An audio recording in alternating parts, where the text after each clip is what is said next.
Thank you. Thanks to Mrs. Yip, we can now start our meeting. Information papers issued since the last meeting. We've got 5. Please refer to agenda items 1 and 3. So for details, please refer to the agenda. We have 3 items lined up for this meeting, namely Israel Line service disruptions on the 27th and the 28th of April and the 1st and 2nd of May 2014. We have 2 papers for that. Paper CB1 1722/1314-01 and 02. One from the MTRCL and the other from our Secretariat. May I invite the administration and representatives from the MTRCL to join us.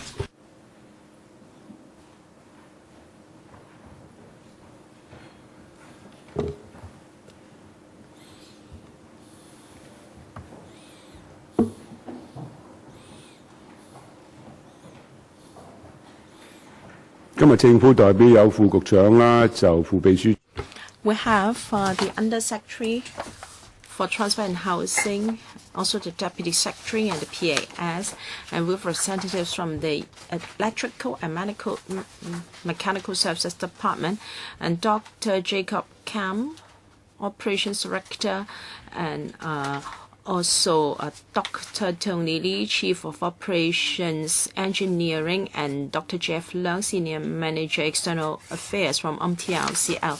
All right, I'll give the floor to the administration first. 5 minutes for the administration and 5 for the MTRCL. Mr. Yao. Chairman, the MTR paper has given us details on the service disruptions on the 28th and 28th of April and the 1st and 2nd of May 2014. For all incidents, they related to the operational instability of a router and a concentrator of the data network transmission of the monitoring and communication systems, hard disks of the train control system of the signaling system, and a trackside encoder of the EAL, respectively. Well, these service disruptions had an impact on railway service, with the longest service disruption at 36 minutes. Very soon, the corporation will review on the details, and subsequently, experts were consulted to conduct a review of their control systems and submitted recommendations. According to the expert, the MTRCL should establish better communication between the operations control system and the recovery engineering team so as to minimize the service disruption time. So the MTRCL is seeing how the communication can be enhanced and will monitor how these measures are being implemented. And I'll give the floor to Dr. Jacob Kam, Operations Director of the Corporation, for a PowerPoint presentation. Thank you. The MTRCL Israel Line has been performing quite reliably. However, in the past couple of months, there have been a number of service disruptions causing inconvenience. Members may have some queries about the operations of the Israel Line. In fact, we have maintained very good maintenance standards and service standards of the EAL. We'd like to brief members on what happened on the 28th and the 28th of April and the 1st and the 2nd of May. They have caused a service disruption of 36 minutes, 12 minutes, 10 minutes, and 33 minutes respectively. There have been some fault in the components of the signaling system and monitoring and communication system. As a result, the monitoring has been affected, and under such a scenario, such on the 2nd of May, the speed had to be slowed down. Before I go to details, may I first explain to you the operations and control of the AEL. We have 3 major systems responsible. We have backup systems for all these. When the active system has a fault, the standby system will automatically take over. Regarding the causes, we have completed our investigation. I defer to Tony, our Chief of Operations Engineering, to give you a report. Thank you. Because all these are related to our signaling system and data transmission system, may I tell you how the AEL is controlled and operated. There are three major systems, i.e. signaling system, central monitoring and communication system, and the console of the monitoring and communication system. The signaling system is responsible for controlling the trains and is installed along railway tracks and inside equipment rooms along railway lines. It is responsible for controlling train operation and matters relating to acceleration and deceleration. And they have got a fail-safe design to ensure that the trains are kept at a safe distance apart. The concentrator will affect, and the routers form the data network transmission, and all data are transmitted to the Operations Control Center, OCC, at Chengyi. The OCC will monitor data received and transfer them to the console of the M&C system. They will know about the distance between trains and will communicate with train captains where necessary. Deployment of trains can be done.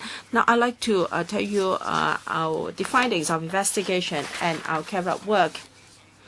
At 8:10 a.m. around on the 27th of April, the OCC could not receive information from the trains, so the OCC suspended all train service, and we dispatched a team to find out what was the reason.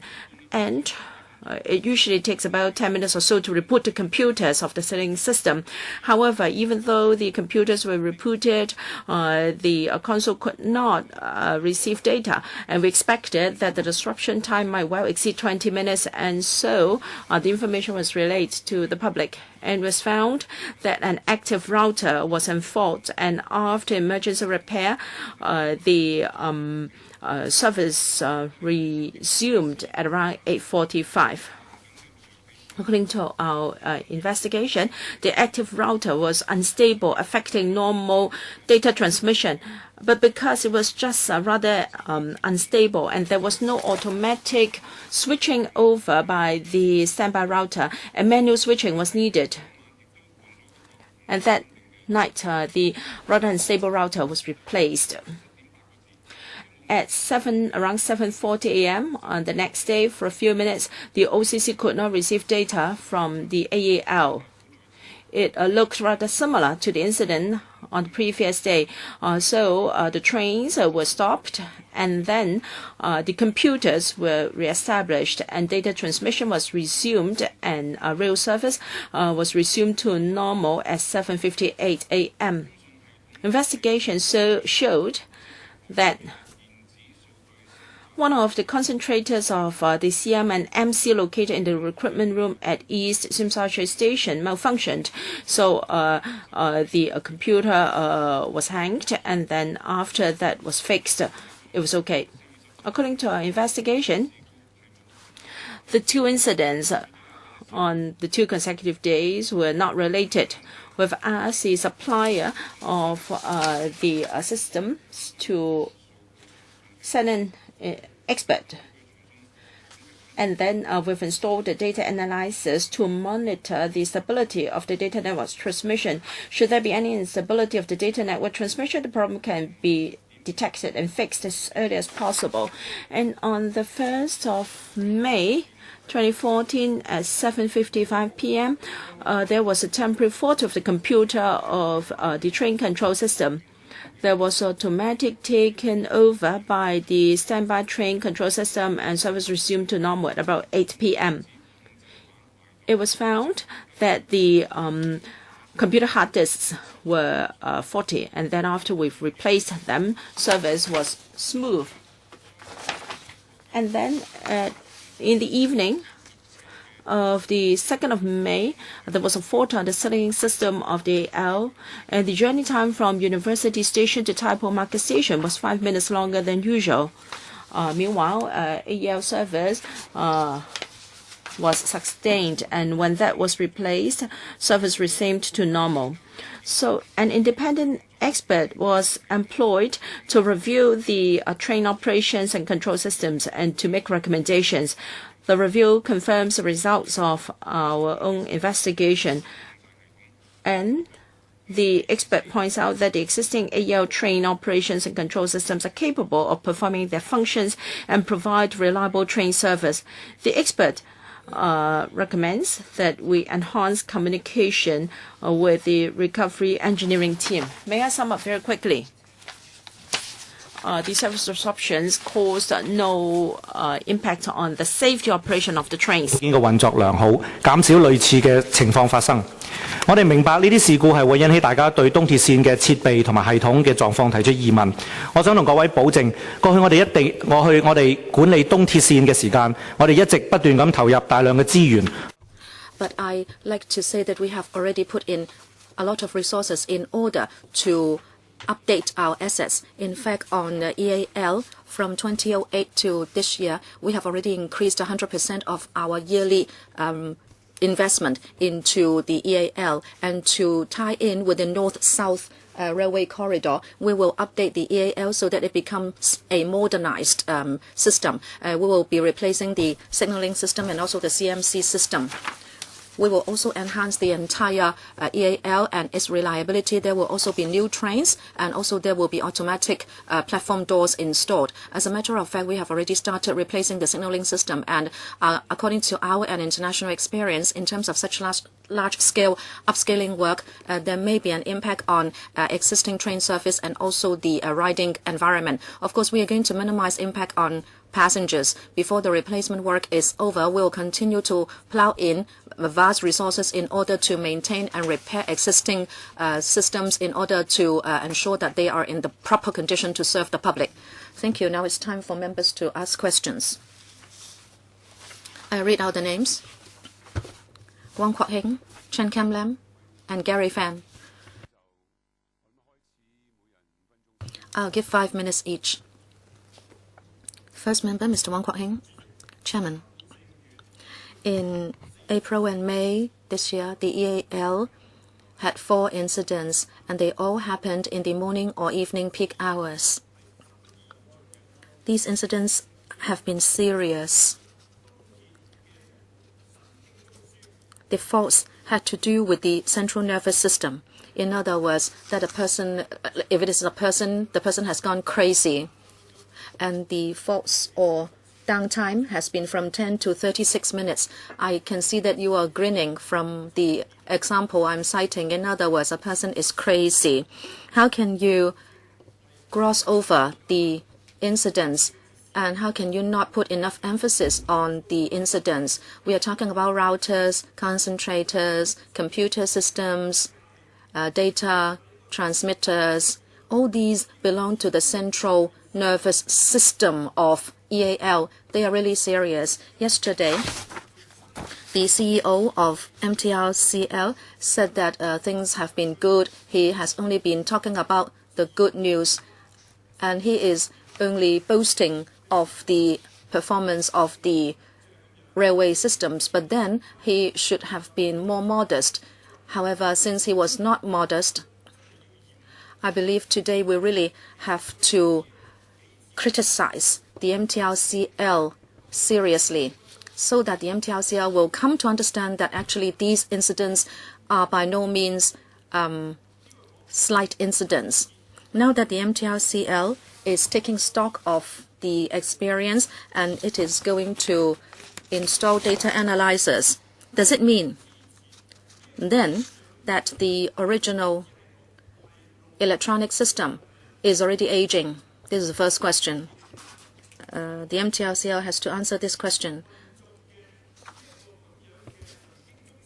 In the central nervous system of the EAL, is it that there is an aging problem? And also insufficient monitoring, so that you are proposing to install a data analyzer. Also, is it that by having the data analyzer, you will be able to ensure that before SCL is commissioned, there will no longer be any more serious incidents? Mr. Kam? Thank you, Mr. Wang, for your questions. First, I'd like to say that the equipment has not been aging, and this is not the cause of the incident. Let us look at the routers and also the encoders. Normally, their service life is 20 years or over, and these equipment have hardly been anywhere near to that service life limit. And in fact, before the breakdown happened, they were functioning properly. The analyzer will be helpful, but it will be helping us more with restoring of the system, because it will help us identify where the fault is so that our restoring effort will be made more efficient. Chairman, these incidents happened in April and May within a very short span of time, but there were 4 incidents all happening during peak hours. The MTRCL has not been able to explain why there was this sudden explosion of 4 incidents all within peak hours. Which nerve has gone wrong? Why haven't you been able to identify it beforehand? Mr. Kam? Why so unfortunate? Are there structural problems? In fact, the first 2 incidents had to do with the data transmission system. One had to do with the router, the other one with a concentrator.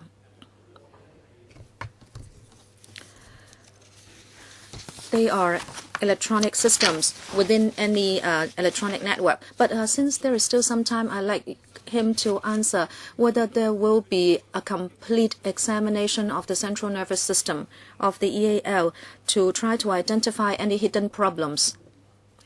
A complete examination.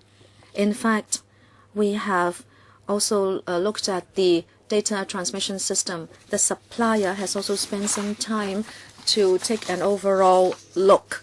Our conclusion is that we believe these were random failures. They are not structural problems or systemic problems. I am not happy with the answers given by MTRCL. Mr. Wang, we still have time. We can have a second round later. Mr. Chen Kam-lam? Thank you, Mr. Chairman. There have been incidents after incidents on EAL. Of course, we are not very happy with the service. The service is so crucial for residents in the new territories. Just now, Dr. Kam said that the system is good for use for 20 years, so this has nothing to do with the aging of the system per se. My question is, how long has this system been with us? Some systems may not be good for the whole design span or design lifespan, because if the service life is 20 years, then such problems should not have occurred. And also, is there a responsibility on the shoulders of the supplier? The supplier, of course, has sent experts to help, but with regard to these frequent failures of the system, does the supplier have to take up certain responsibility? If, for example, some not up to par systems have been supplied and therefore there have been these failures, then it will be very unfair to the users. Dr. Kam? Thank you, Mr. Chan, for the questions. Talking about the signaling system and the data system and also the CMC, they were set up in 1998. In 2003, because of the commissioning of the Kwun line, the router was replaced. It was a new one in 2003, so there is a long way before the ordinary lifespan will be up.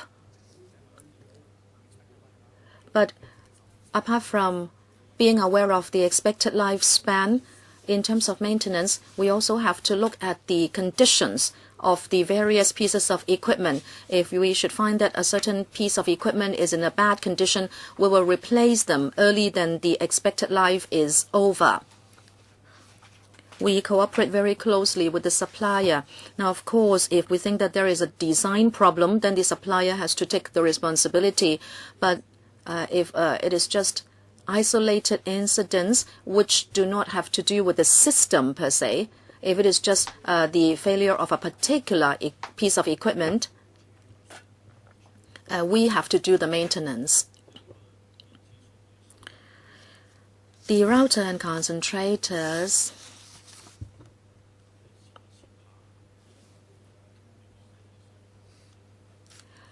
should be good if they are functioning properly. However, if they are sometimes good and sometimes bad, then that, I think, points to a quality problem. You call these random failures. Will you check all such routers and concentrators throughout the entire railway network to ensure that such incidents will not recur? Because the failure of one such piece of equipment will affect the entire train service.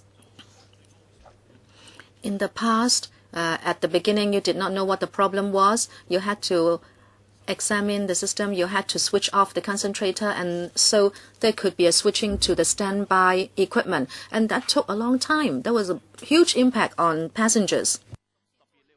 So would you check all these pieces of equipment? You said in 1998 you installed the system, and then there was the Monshan spur line, and you installed new equipment.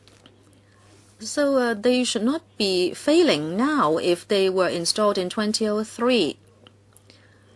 And we are seeing perhaps a quality problem with individual pieces of equipment. Will you be seeking compensation from some suppliers? How frequent is the examination of routers? Well, Mr. Chen, you are correct in saying that when routers break down, they are just dead, and the standby router would automatically take over. Generally speaking, even if there is an impact, it will just be for 1 to 2 minutes. But this time, it is quite unusual. The active router did not become dead, to say it was just unstable. It's just like a player holding on to a basketball or a football, and then in the end our staff had to do it manually. In other words, we had to pass the ball manually. Mr. Gary Fan, 2 questions, one for the Undersecretary, the other one for Dr. Kam. First question. The EAL has been with us for 30 years. The system is aging. We understand the components, parts can become old. In the first half of the year, there were 7 incidents with a delay of over 31 minutes, and 6 had to do with the EAL. And we have to face up to such incidents. And also the notification and also contingency measures, I think it was not satisfactory. On the 27th, it happened at 8:09 a.m. The MTRCL only notified the media 20 minutes afterwards, and the media said that they received news only at 8:41. And also the MTR apps only gave news of the delay at 8:41 a.m. Undersecretary, I'd like to ask you whether you would consider introducing more regulation, that you should stipulate that the MTRCL had to tell the public within 8 minutes of any incident. Undersecretary, with regard to the notification system, the Transport Department monitors the performance of the MTRCL, and also there is a regulatory requirement. Could I defer to the TD? No, Undersecretary. If you don't answer me, I will direct the question to Dr. Kam. I'm not asking the TD to explain the present system. I'm asking you whether you should introduce a new regulatory requirement that the MTRCL should inform the public within 8 minutes of any incident. You have to answer the question. If not, you would just let me know you are not going to answer the question. Now, I'd like to ask the TD to explain how the present mechanism works. Now, there is a notification system and that the TD should be informed within 8 minutes if the delay is expected to be more than 8 minutes. At the same time, we also asked the MTRCL to immediately tell the media. Why is it that on the 27th of April, the MTRCL did not do that? Well, indeed, Dr. Kam was also explaining they tried to reboot the computer in order to have the system up and running again, but then it broke down again. Well, no matter what, after those incidents in April and May, we had a meeting with MTRCL again. Is there any punishment system if the MTRCL fails to inform the public or the media within 8 minutes? Under the notification system, the TD was informed and we activated our contingency measures. No, I'm talking about the media and the public and people going to work and school. Indeed, notification to the media was a little bit late. So what penalties are there and if they fail to do that? We'll review with the MTRCL. So there's no penalty system. And Mr. J. Walder became the CEO on the 2012, and then he had a tea gathering with the media. Is a PR strategy. He talked about enhancing transparency. So it was the first time yesterday when tea gathering was held, and he told us that for 99.9% the service was reliable. However, Dr. Jacob Cobb said yesterday that the service performance was very bad. So which message is true? How come there were different messages sent to the public? So was Mr. Walder correct or Dr. Kam correct? The public, including the council, would like Mr. Walder to come here to tell us about the service disruptions.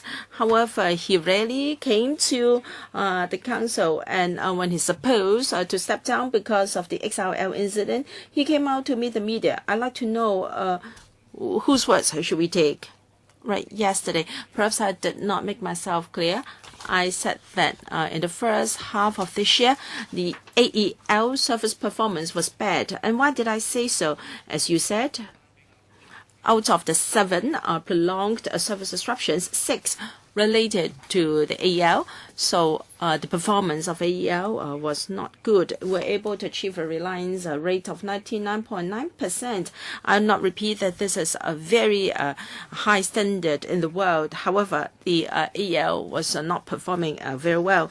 And regarding aging of the AEL system, I can guarantee that as far as we know, according to information we know, there is no aging. May I elaborate? Looking at the 6 service disruptions, for 2 cases, we reported to the council that's about the insulator. We took the initiative to replace them. The problems were not because they were aged. Is there something wrong with the quality? And then, for another case, passenger committed suicide, and an incident happened recently outside the station. Works by another company caused water pipe to burst, affecting our system. And for the remaining 4, we reported to the subcommittee this year. So they have nothing to do about aging of the system. I think you have not responded to 2 questions from members yet. Mr. Wong Kwok Heng asked whether there is any fault in the design. You have a data analysis which you claim that will help you to reactivate the system more expeditiously. Now, you say that this is helpful and yet it's not yet installed. Does that mean that there was something wrong with your original design? So please respond. And secondly, Mr. Gary Fan said that the government required you to inform the media, the public, within 8 minutes of an incident. However, on that day from 8:09 to 8:27 or 8:41, the 8-minute rule was not observed. Can you tell us whether there is any mechanism to review this? Hong Kong is a very efficient place. Now, in this council, a meeting could be aborted if we fail to get a quorum, even if there is a 2-minute delay. So there was something wrong with your signal system. You rebooted it. You knew full well that it would take you at least 12 to 30 minutes to reboot the system.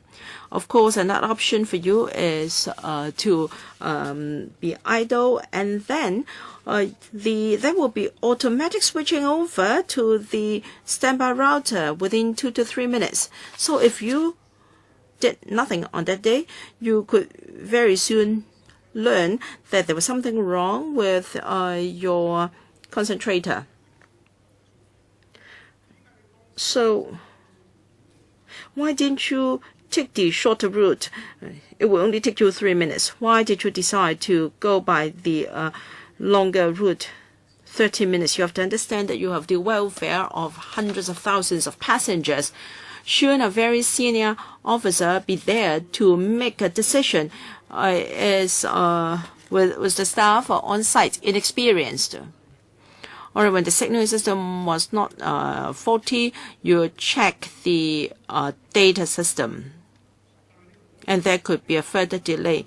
In fact, you could have switched to the backup system at once. You can go directly to the Chengyi OCC and reactivate the train system at once. I think you can save at least 7 to 8 minutes. So why didn't you bypass and go directly to Chengyi to resume train service first before you find out what's wrong with the data system? So you did not handle the incident properly. What is your response? Yes. First, about the design. The data transmission system was of a normal design with similar systems.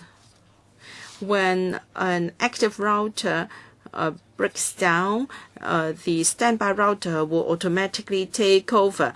But you knew that the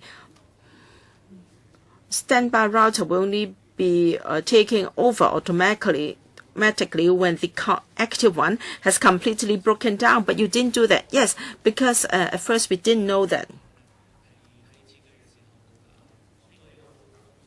Oh, all right. It was designed by a very experienced supplier. All right. So you're saying that you don't know what you don't know, right? What about the 8-minute issue? I think we did explain to the council before, but let me repeat. The 8-minute is about the terminal delay. So when there is a disruption, a train may be delayed for 4 or 5 minutes. But we would only calculate the total disruption time by the time it reaches the terminal. So the train, usually, we have to wait until the train affected has reached the terminal before we are aware that there's been an 8-minute delay. So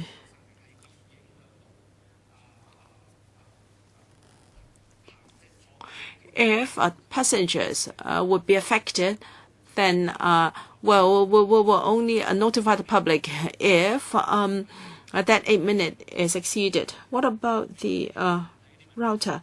So, Chairman, obviously you've read the paper in great details. Give me some time to explain.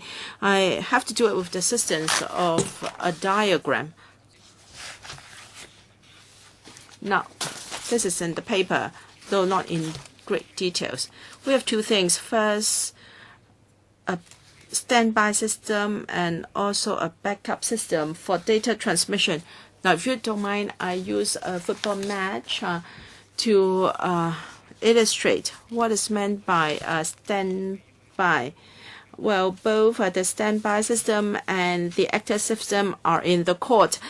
So the active system is in control of the ball. It has lost contact with the ball. The standby one will take over. For the backup system, it is outside the court and will only be deployed into the court when there is a need. I think once you have switched to the standby system, you would have known what was happening. Why did you lost 30 minutes? Well, our staff reactivated the signaling system at once. So, Chairman, you were correct. If we had done nothing and waited for 5 minutes, and if he found out that the signaling system was still working, he would then have known that it had nothing to do with the signaling system. Rather, it is the data system that was in fault. So he was not experienced enough. No. It is hard for a colleague to do nothing when on site. He would like to attend to the most likely fault at once. As you know, when there is an incident, every minute counts. If you expect a colleague to wait for 3 to 4 minutes to see whether there is automatic standover. All right. Miss Dr. Lo Wai-kwok. The chairman said that it is a question of you don't know what you don't know. But this cannot be an excuse in modern day management. So whether it be the AEL or other railway incidents, I've mentioned a number of times that these systems are very important, and risk management is of paramount importance. In one case, a cable was loose because a steel wire got loose. Now for this, it appears that the MTRCL has not faced up squarely to the question of risk management. For risk management, first you must have proper risk assessment. Whether you're talking about of a big or small system, or small components or big components, whether there are risks involved. For instance, the steel cable is very important. If one has broken down, then you're in big trouble. And in fact, there is a simple solution. You add an additional one. So why was this not done beforehand? Because you have not done risk management properly. I have designed and manufactured very critical components.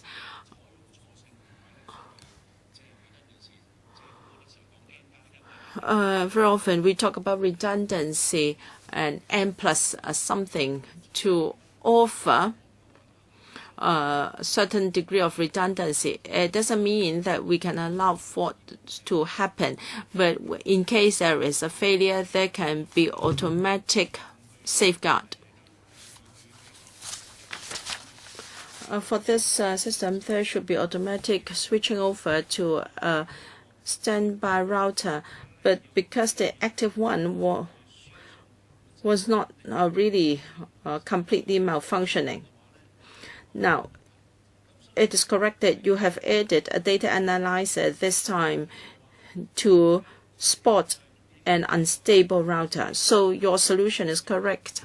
Now, you cannot use you don't know what you don't know as an attitude for managing such a complicated system. We should be able to foresee things we don't know. So this is about risk management. I asked you a number of times whether you will have a comprehensive risk assessment for risk management, whether you will give us a report. However, you haven't paid heed to what we say because what we say is non-binding on you. So will you review your risk management in the light of these incidents and conduct a risk assessment of your hardware and software. I think what Dr. Low said is very similar to what we said. You only provide a fix after there's a problem. So you should have a brand new system for risk management. How do you view this risk management? Thank you, Dr. Low, for your questions and suggestions. Our risk management is comparatively comprehensive because we meet with railway systems and other industries annually. Or rather, we compare what we have with international railway systems and industries. I agree that we can improve. In other countries, when there is an incident, for instance, if we have an incident in our system, can we see whether the lessons learned can be applied to other systems? For the insulator, for instance, for parts that are critical to our train service, we are now conducting a risk assessment of such parts and components. This is a very constructive view, and in fact, we are already implementing it. As for the purchase of new systems, when we procure such systems, we have a system assurance step, and we include a risk assessment in that step. Chairman, I'd like to put this on record. I am saying that you should review the risk management system. I hope you can give us a written reply, because there were a few incidents last year and I raised the same point, but then it was to no avail. I hope this will be minuted. Mr. Christopher Chung. Thank you, Chairman. I have used computers for 30 years, but you are telling us that this can happen. I think it is unimaginable. You only increase fares, but your systems are not reliable. I left the Jockey Club 15 years ago, but at that time there was already system fallback, fault tolerance, and automatic switch over at the Jockey Club, and the time needed was 0 seconds. Now you say you would take 1 minute for the router to switch to the fallback router, then it is not a fallback. Why don't you have a fault tolerance system? Can you not tell me when the system was installed? Was it when the time was KCLC was electrified? Dr. Kam, in 1998, that was for the base system. Oh, then come on, buy a new one. 1998, talking about the technology at 1998, it was 15, 16 years ago. At that time, we were using 286, and now even a mobile phone does not use that system. So there has been this spate of incidents, and as the major shareholder, Under Secretary, shouldn't you require the MTRCL do something administratively about its computer system? Should there be a computer audit to identify the problems and then get experts to tell you what systems you should install in order to have fault tolerance? I think what you are doing is quite backward. It is just like waving a small flag to tell people that the train can go, and the signal should change from red to green. It's not any different from that kind of backward system. You call this a fallback system. You say the fallback system is also online, that it is running at the same time online, and yet you need 1 minute to switch over to it. You have over 1 million passenger trips every day, and you are delaying them, and you are also doing harm to people's life and limb. If there should be an incident, accidents can occur, and the consequences can be dire. So, Chairman, I hope you will re-examine your system. You are only patching up the small problems. If there is a problem, you add one cable, you add an analyzer. When you add new things to an old system, there will be compatibility problems. and the new equipment cannot function at its best. Okay, can you reply why you are still using the system of 1998? Thank you. Let us talk about the automatic switchover. Actually, on the 1st of May, it happened according to design. When a computer was problematic, the standby computer took over, and it was functioning normally. The auto switchover would happen if needed. It could happen from time to time, and as Mr. Chung said, there is the redundancy design as well. Talking about the system, normally if we replace a signaling system, it would take 6 to 7 years, and the signaling system for EAL has started its replacement process.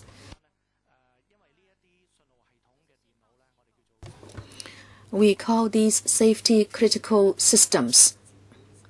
When there is a switchover, it is not just that the two would run parallel and the first one would stop and the switchover would happen, but it has to match all the data to make sure that there is safety. It is not just a switchover, but there is also safety examination.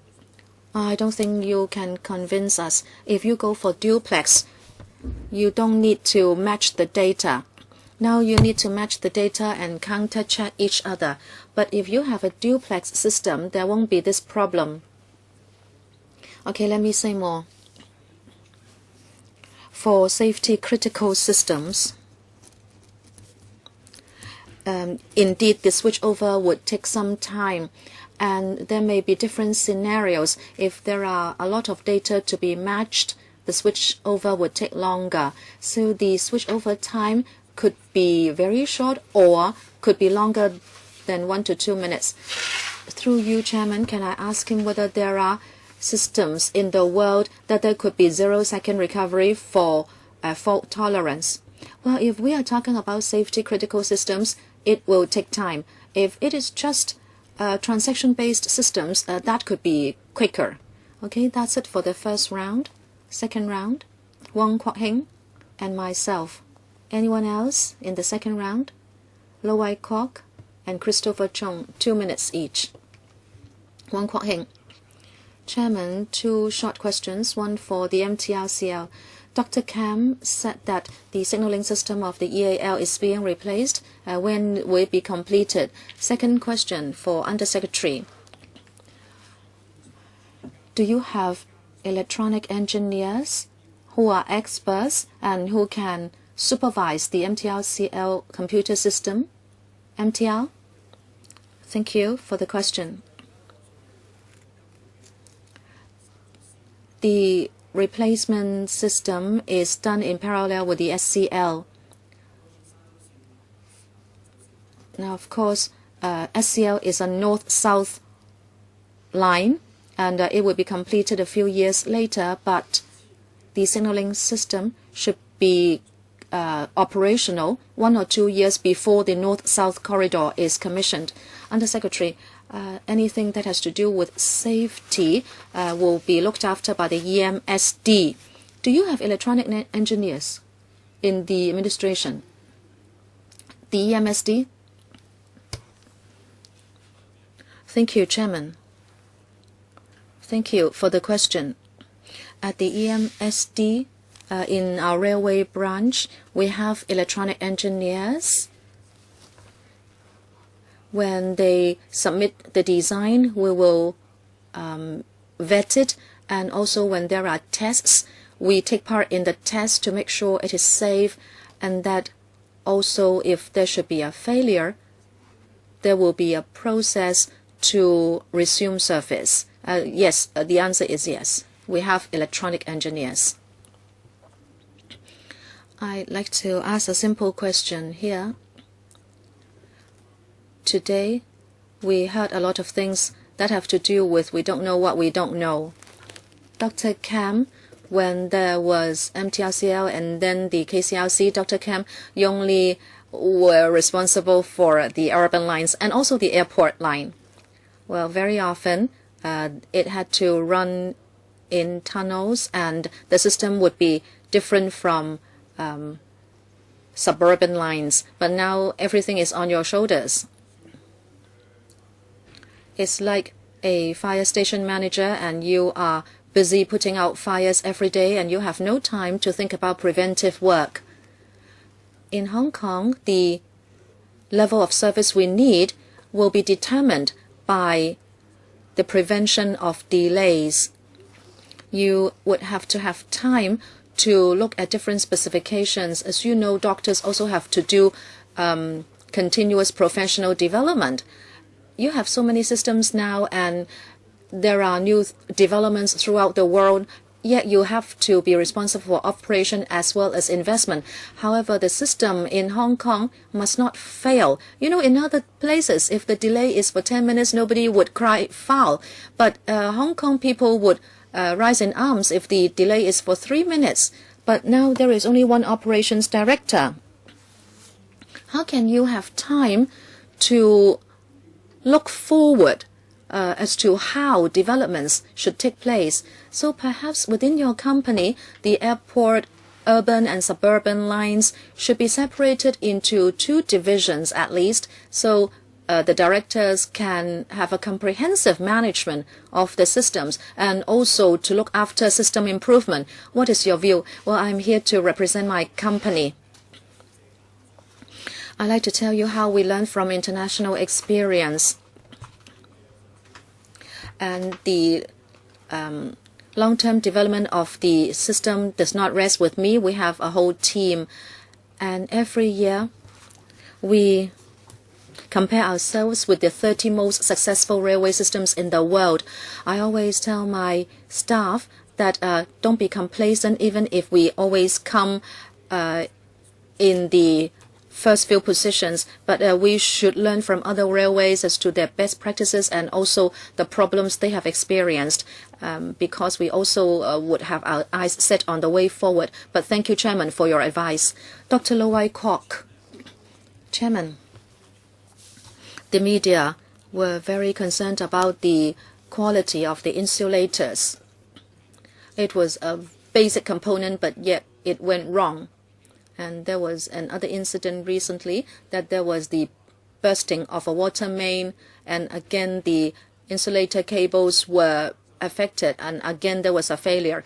Okay, I'm concerned about insulators and their replacement. Well, that was an isolated incident, but can we be reassured about the quality of the insulators? And also, what did you learn from that incident? Thank you for the question. As we said, there were 128 insulators which had been replaced, but then there was a quality problem with the new ones. And now we have again replaced those new ones with more reliable insulators. And in fact, we have also enhanced our procurement procedure. We will not only go by the part number, but we will start with specifications. And we will enhance quality control all the way up to delivery. When the insulators come into Hong Kong, we will do our own tests, including random mechanical traction tests, and also before each insulator is installed, we will do a voltage insulation test. And we believe we can take care of the quality problems after adopting these tests. And also throughout the system, we have randomly checked 150 insulators with satisfactory results. We will also actively replace insulators by and by according to our normal replacement system before insulators break down. Mr. Christopher Chung, in the first round, I asked Dr. Kam whether his staff were inexperienced. I did not exactly hear his answer. I'd like to ask you whether you have manuals on system fallback. If you have new instructions, even newcomers can do a good job. So why did those incidents happen? Secondly, I also asked, and the administration did not answer me. I'd like you to ask whether you would ask for comprehensive reports on such incidents as the major shareholder, and would you do an audit yourself on these incidents? And number 3, the system is as old as back in 1998. It belongs to the medieval times. But what about the airport line, the West Rail? Are they any different from this system? Do they have such long fallback time and such confusing fallback procedures? Is the service any different? Can you give us a report as to how your different rail lines differ?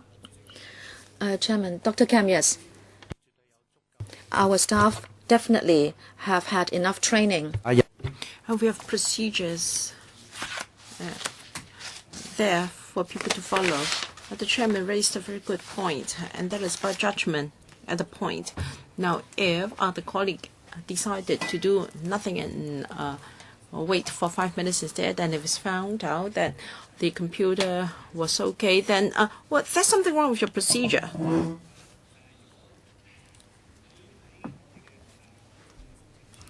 In our improvement works, we will switch on the standby system so that it can know the condition of the system at once, so our staff don't have to wait. So even under pressure to revive the system, they could activate the backup system at once. All right, we end the discussion of this item now. We move on to the item progress update of the construction of the Sha-Tin to Central Link. Paper CB 1722/1314 and also bracket 04. And also paper 1500/1314 bracket 01, 1567 1314 bracket 01, and 1653/1314 All right. I think I have to be stricter with time allocation because a lot of members would like to ask questions.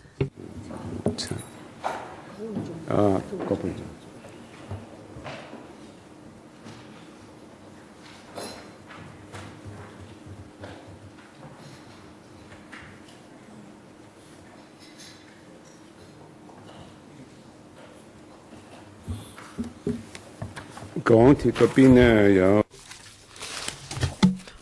the administration, from the MTRCL, we have Mr. Chiu Tai Chong, Projects Director, Dr. Philco Wong, and his team mainly responsible for the Sha-Tin Central Line. We have to control time very strictly, so please do the briefing quickly. Thank you. The SCL has a total length of 70 kilometers with 10 stations linking up with a number of existing railway lines, and it will link up the different parts of the territory. With the east-west corridor, people can go from Wukai-Sha to the West Rail, and then for the north-south corridor from Hongham to Admiralty. So the contract is implemented by the concession approach with funding provided by the government. In mid-2015, funding approval was granted by the Council. Subsequently, an agreement was signed with the MTRCL for entrusting construction, testing, and commissioning of the SCL to the corporation, and the government would monitor the implementation of the project. It will go through our territory, and there are various challenges and difficulties. So some contracts might have to deviate from its original plans, and the government will monitor the project very closely to ensure that the project can be completed very speedily. Recently, a square-shaped stone well of the Song dynasty was uncovered in the To Kwa Wan station, and there was also scattered ceramic sheds, coins, and remnants of archaeological features of the Song and Yuan dynasties. Well, they are very important archaeological finds in Hong Kong, and because we do not have a lot of archaeological baseline, and now they are excavated and they can form important information of history in Hong Kong. The Transport Department has attached a lot of significance to these new developments, and before archaeological works are completed, well, the MTSL has suspended works, and we only carry out procedures to support the archaeological excavation work, and the artifacts are well protected, and the archaeological work is still going on, and inevitably it will cause some slippage to the works there. For the detailed impacts, we need to assess the situation further. The government will assess the cooperation to overcome the challenges encountered as far as possible so that the project can be completed early. So I give the floor to the MTRCL to give you an update of work. Mr. Chiu, allow me to say a few words. Good morning, Chairman and members of the subcommittee. We're here to report to members the progress of the construction of the Central Sha Tin Link. It is an important railway project for the 18 districts of Hong Kong. It will make our railway system even a more comprehensive network. Starting from the middle of 2012, to now, we have completed 16% of the works. There are 6 interchange stations, and we have many of the project sites are near existing stations or tracks or tunnels.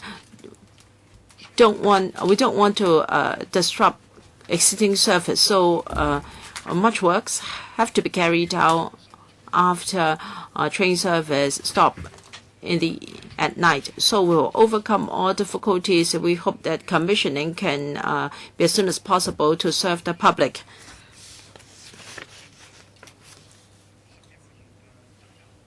For some stations, there might be a slippage of 11 months. We will announce to the public in a timely manner. I know members are concerned about the impact of archaeological works carrying on at To Kwa Wan Station. We are the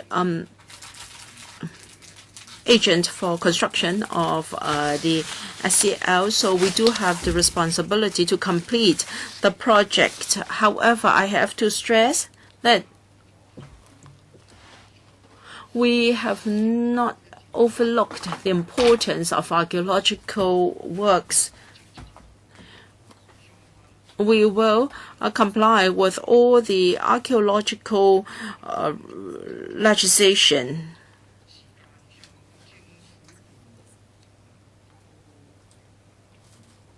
We will report to the administration in a timely manner, and we will ensure that our railway works would not affect archaeological works. I give the floor to my colleague to explain to you the progress of our work. Dr. Wong, please note the time because we're hard pressed for it.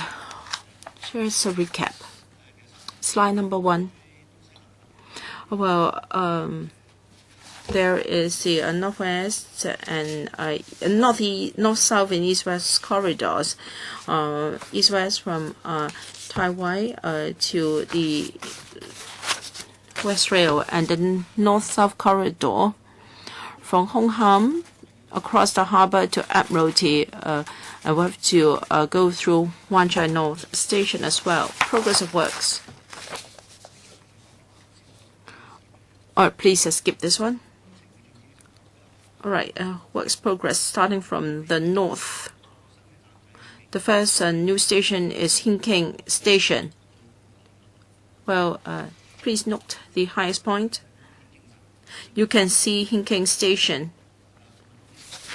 We have already relocated the Animal Management Center ahead of time, and the progress is smooth, and we're ahead of time. And lower bottom picture is the Kai-Tak Station. That is where we had the previous Kai-Tak Airport, and excavation is about 90% complete. We are now working on the station structure. Next year, the superstructure would be completed in around March and April, and then laying of tracks will be done after that. And then we come to the Diamond Hill Station.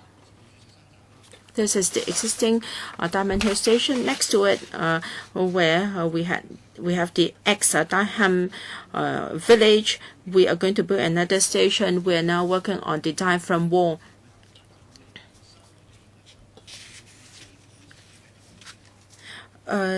This will be recovery of the tunnel boring machine from Kai-Tak Station. Progress is okay, although the sand is more than expected. This is from Hin King to Diamond Hill Station to Kai-Tak. There are tunnels in between. The first tunnel is from Hin King to Wong Tai Sin, or Ma Chai Hang, as we call it. We start from this side.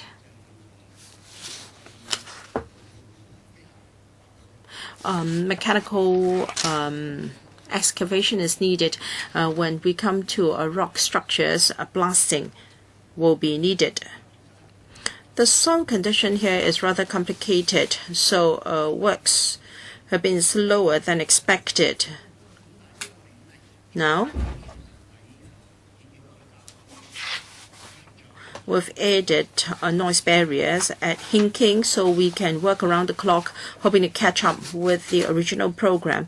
We hope that we can be done with the rock bed as soon as possible.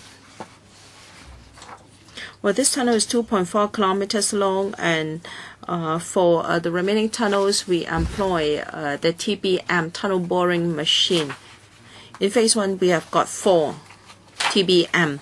The first will be located here at Diamond Hill. A shaft will be constructed, and the TMB is being assembled and will be completed soon.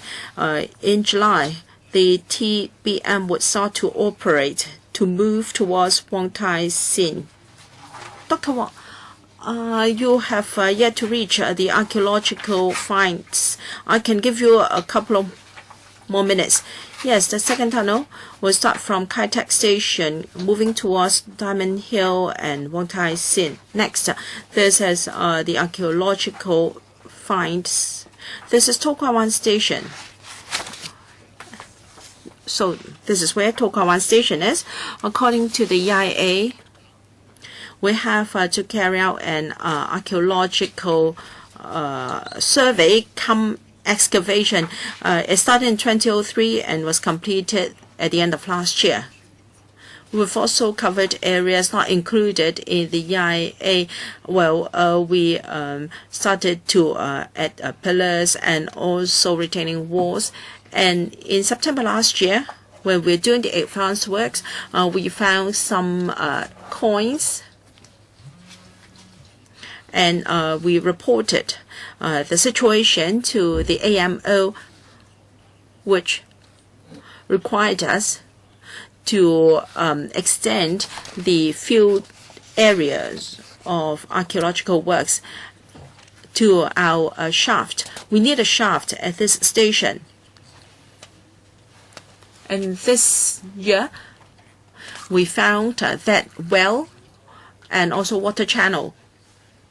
So these are the locations where the two structures were found. This affected the excavation of the shaft. The shaft is needed for tunnel drilling. Starting from December last year to June this year, because of the archaeological works, there has been a 6-month delay for the construction of the shaft. Last month, we had a meeting with the AB and AMO, so we carried out protective works to protect area T1. Now we have started to do that to protect temporary T1 area. We also have to amend the structure of the shaft. There will be another 5-month delay as a result. So there will be an 11-month delay for the project because of this. Next slide, please. This is the T1 area. There is a well and also the water channels. And also, we have discovered other archaeological finds as well. This is where we need to give temporary or even permanent protection. This is T1, and we have to mount the sheet walls so we can carry on the works. And then we go to Ma Chau Wai Road. It is full of buildings, and we have to build a station there. Therefore, we need to construct diaphragm walls using machinery. In 2013-2014, because of road diversion, and members of the public had different aspirations, and also members of the public complained about vibrations, and therefore the works were slow, and there is now a delay of 5 months, and we have increased the number of machinery from 5 to 7, and we are changing our work procedures so as to try to catch up with lost time. And then Hong Ham, this is Chatham Road. We need to start from the side of East Rail, and it is quite difficult. And also underneath the Hong Ham station, we need to build 4 stations, and we are now constructing the diaphragm walls. I have been talking about the first phase of the East-West corridor, and then secondly, from Hong Ham to Admiralty. The tendering process is now being conducted according to schedule, and part of that will have to work together with the second phase of Wan Chai development and also Central Wan Chai bypass. Part of the works would be near the typhoon shelter, and the CEDD contractor is helping us do part of the works. Here is Fleming Road, and you may know this very well. This is Hong Kong CEC. The contractor of Central Wan Chai bypass is working there, and we have to cooperate with it. We need to have the site handed over to us after the works are completed so that we can work on the area near Hong Kong CEC. We have been informed that the handover of the site will be delayed by 6 months, and there will be a direct impact on the second phase of our work and also the commissioning time. The other projects are being undertaken as well. This is the enhancement of the stations on East Rail, and also from 4-car trains to 8-car trains. That is happening at Ma On Shan Spur Line. We have to expand the platforms. These are reprovisioning works. I was talking about the animal management center. I think you have to complete within 1 minute. We are going to continue with community liaison. So let me summarize. We have completed 16% of SCL. First phase, 21% East-West corridor, and 5% for North-South Corridor. I was saying that there is the archaeological work which has caused delays. So up to now, we have a delay of 11 months. And on North-South Corridor, we understand that there will be a 6-month delay on Fleming Road. There is also a shortage of manpower problem. I can comment on this further when I answer questions in a moment. Thank you very much, Chairman. Okay, thank you. Let us look at the time. We have 25 minutes more. 10 members have raised their hands, and I can't give each member just 2.5 minutes. I will give you 4 minutes, and then I will postpone the meeting by 15 minutes, or else we can't finish. So I'll draw a line there. Just 10 members, 4 minutes each. No second round. Wong Kok Heng, Chen Ham Lam, Gary Fan, Christopher Chung, Helena Wong, Lo Wai Kwok, myself, Elizabeth Quat, Tenka Pio, Tony Jie. That's it. Mr. Wong Kok Heng. Thank you, Chairman. Different reasons have caused delays to SCL. That's comprehensible. But I like to concentrate on archaeological work at To Kwa Wan and whether you can try to recover the time lost so that on the one hand we can carry on the archaeological work, and on the other hand we will not cause too much delay to the final commissioning time. In the process, I like to make 2 recommendations for the consideration of the MTR. First of all, you have discovered a lot of archaeological finds. I think this is the good fortune of Hong Kong. I think it's something very good that we have got these archaeological finds because of the SCL works. Now, after the works are completed, can we rename To Kwa Wan Station as Song Wong Toi Station? Because you can then commemorate this very important archaeological effort. And also, it is actually next to Song Wong Toi. If we rename the station to Song Wong Toi Station, then we can commemorate the archaeological effort, and at the same time, this will be part of the collective memory of Hong Kong people. That's the first point. Secondly,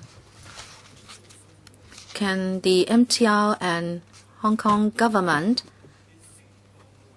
do something near this Song Wong Toi station, and that is to set up a Song Wong Toi museum at an appropriate place in order to house and display the archaeological finds, the ceramic shards and coins, etc. So the public can enjoy such archaeological discoveries. Can you give active consideration to my 2 recommendations? So 3 questions. Undersecretary, thank you. I agree totally with the 2 points made by Mr. Wong. Number 1, that we have been able to discover very important archaeological finds. As I said in my opening remarks, I think this is very important and very meaningful. The preservation of archaeological finds is also given a lot of attention by the administration. Secondly, the protection of such archaeological finds vis-a-vis works progress. As we said, we'd like to do both. We'd like to protect the archaeological finds and also try to minimize the delay. And we are asking the MTR to do its utmost to make a decision on how the archaeological finds can be protected, and then the design, the work process, etc. should be looked at in order to recover lost time. As to whether we can really still stick to the original schedule, we don't know, but we have shared the relevant risks with the public. As to the renaming of the station and the proposal for a museum, let me thank the member for his views. The administration will take this up with the relevant units. I hope there will be active consideration. Chen Kam Lam. According to information from the MTR and the administration on the delays, I think there have been different reasons: mixed ground condition, also underground utilities, manpower, archaeological work, etc. I'd like to know, what have you done specifically? You say there is a mixed ground condition. When you did the site investigation, did you discover something different from what you see now? Did you not do a good investigation work? Or is it that the relevant contractor was faulted in any way so that now you face such a difficult situation? Secondly, manpower. You like to go through the supplementary labor scheme to import skilled labor. Have you got enough labor now? How much do you lack? Is it that there is a wastage problem because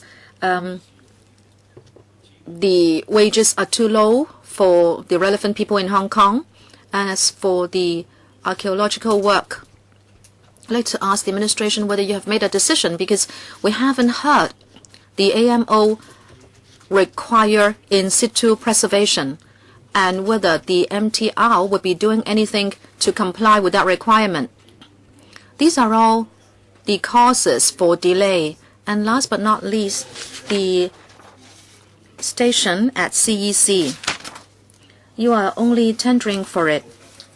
I don't think the MTR can say how much delay would attend the exhibition station. Now you say there is an overall delay of 11 months, and I believe that might not be the final time of delay.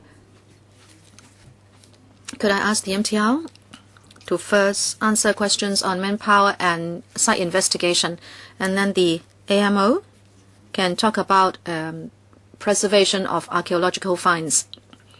Let me attempt to answer those questions.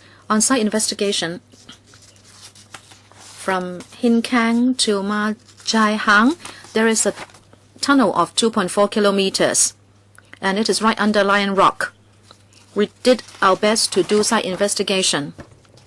We did such at 40 different spots.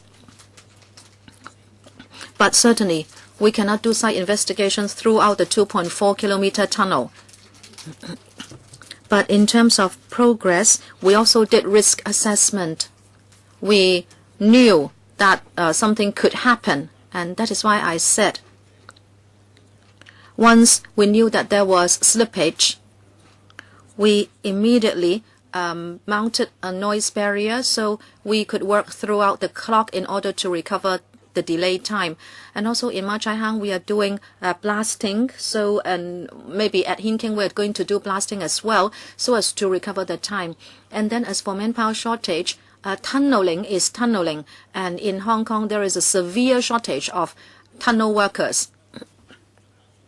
There is a shortage of all the 21 trades, but the situation is particularly serious with tunneling work because we need a lot of tunnel workers also for the Hong Kong-Macau-Zhuhai Bridge and also the Lantang Boundary Point project. So we need many more workers. So how many have you employed already? As for tunnel workers, we have already got 100 of them, but we still need more. Next one, Gary Fan. Chairman, I'd like to talk about the To Kwa Wan station. Well, the archaeological survey does not only cause the delay, but there is another side to the story, and that is preservation of the finds. The MTR says they have independent archaeological experts to monitor the progress. We would not question their expertise. But then no matter how independent they are employed by the MTR, and strictly speaking, they are part of the engineering team. According to the modus operandi of MTR so far, I cannot have absolute trust in the MTR's judgment that they will not give priority to the work's progress. And that is why I'm worried that preservation and protection of monuments and archaeological finds will not be 100%.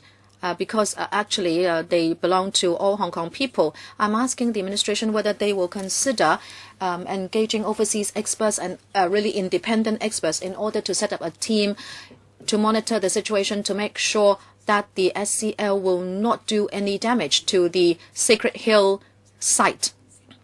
I will ask the MTR and then the AMO to answer. Who will answer the question? According to the present works arrangement, before works start, we need to engage an independent archaeological team, which has to be vetted for its qualification by the AMO. And when the archaeological survey started, the archaeological team directly reported to the AMO on works progress and the finds.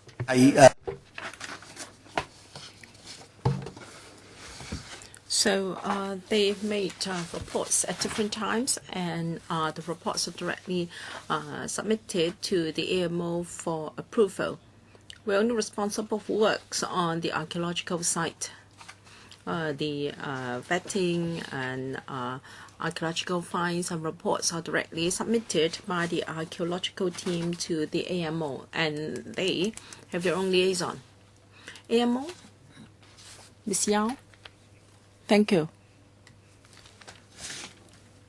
To answer the member's question, well, the AMO will make use of, approve the information by the archaeological team of the MTLCR, and every week we go to the site to monitor the excavation works and whether they have done properly the procedures to keep the integrity of the finds, and the expert has the necessary expertise to handle the situation. How can we ensure that the archaeological finds are properly preserved? We report to the AAB on a regular basis, and at the site, all the artifacts, and T1 in particular, have been preserved, and there is also monitoring. Mr. Christopher Chung, thank you. I'm concerned with section from Hong Kong to Admiralty. Can the Bureau explain to us how come there will be a 6-month delay for this? Apart from a labor shortage, are there other reasons for this slippage?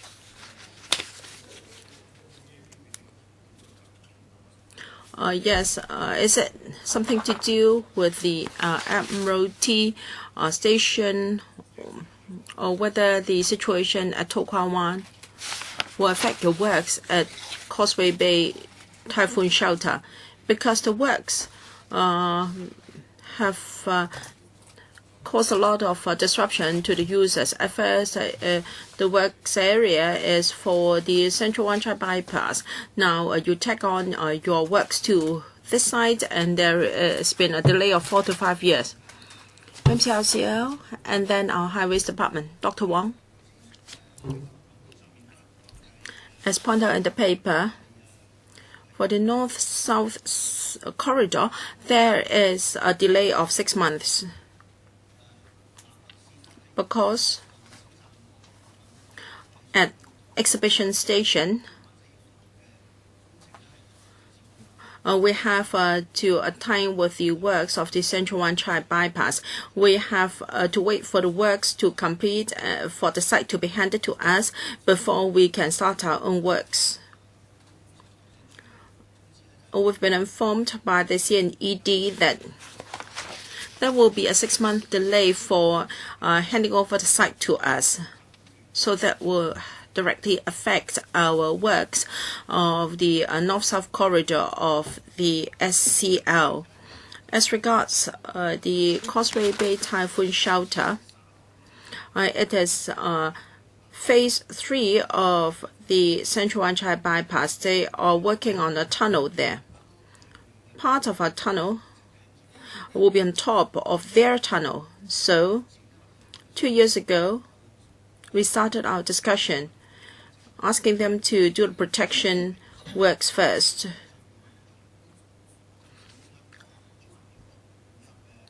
So that our works will not affect the operation of the Central Wan-Chai bypass in the future. This has nothing to do with the delay related to Fleming Road. Will there be further delays, further slippage to works at Causeway Bay Typhoon Shelter because the users have to go to elsewhere for anchorage, some as far as Hailing Chow, and the pleasure boats have taken up the berths or anchorage area of fishing vessels at Aberdeen. So I think you have reservation about the completion of works there. Now, if we talk about the separate works, there will not be further delay, but it also depends on when the work site at Fleming Road can be handed over to us. No, I'm talking about the Causeway Bay Typhoon Shelter only. Whether when a station can be completed and when can be commissioning is another issue. I'm talking about the works at Typhoon Shelter, Causeway Bay. Can you delink the commissioning of the station with the works area at Typhoon Shelter? Technically, that can be done, but you're not going to do that. Beg your pardon? Please complete your reply first. The bell is not going to save you. Now, the works at Typhoon Shelter is a cross-harbor works procedure. It has to start on time. It will not affect the works at the Typhoon Shelter, but the SCL is not just about the tunnel. It has to link out with the exhibition station. If there is a delay to the exhibition station, then we may have to wait for that. If we don't, then works can be completed on time. If we do, then there would be impacts on the cost. So why don't you reconsider this first? Dr. Helena Wong, you have completed only 60% of the project. I'd like to know what is the expected percentage of completion originally?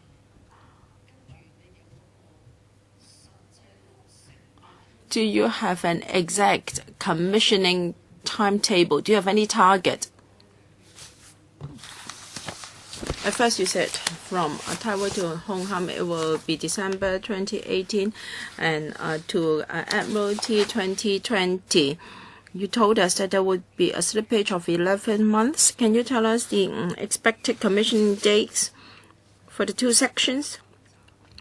And part of the reasons is the archaeological finds at To Kwa Wan Station. Have you considered commissioning the link in phases? Now, assuming that To Kwa Wan is causing you the delay, I don't know whether I'm correct or not. Now, for Hinking, Diamond Hill Road, and Kai Tak Station, you are doing it quite well. If these three stations are okay, can you first commission the section from Chi-wai to Kai Tak first? Is it feasible? So can that be done? And the monitoring structure is very cumbersome.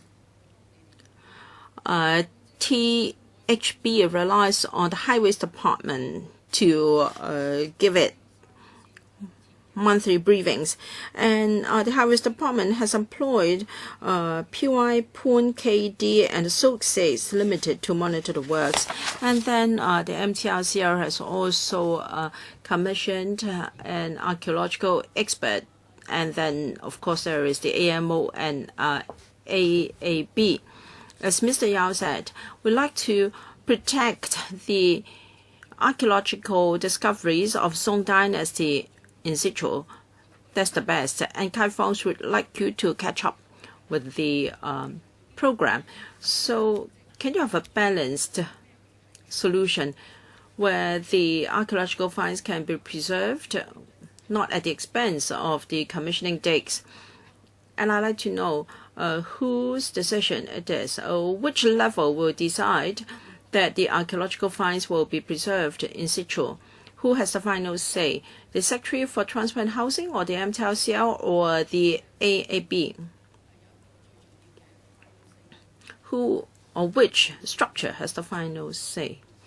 Well, you should know, Dr. Wong, that this is an executive-led government as well as a consultant-led government. Mr. Yao, regarding the monitoring structure, we have several layers of monitoring. The Director of Highways has got a project coordination meeting, and there are various levels. So there is cooperation at different levels. Protection of the archaeological finds is the work of another department. So we have division of labor. I beg your pardon. Well, from Chi-wai, what would you like to do?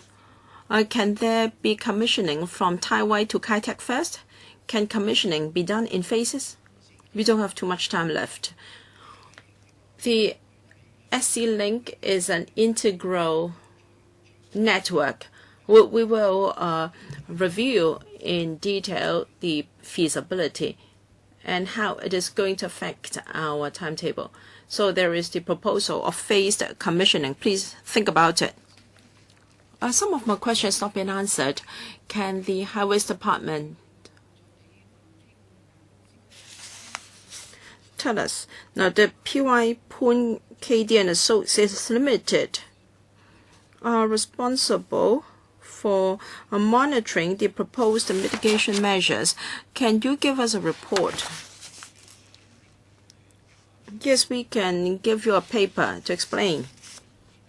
But in our paper, we have given a very clear account of the respective roles played by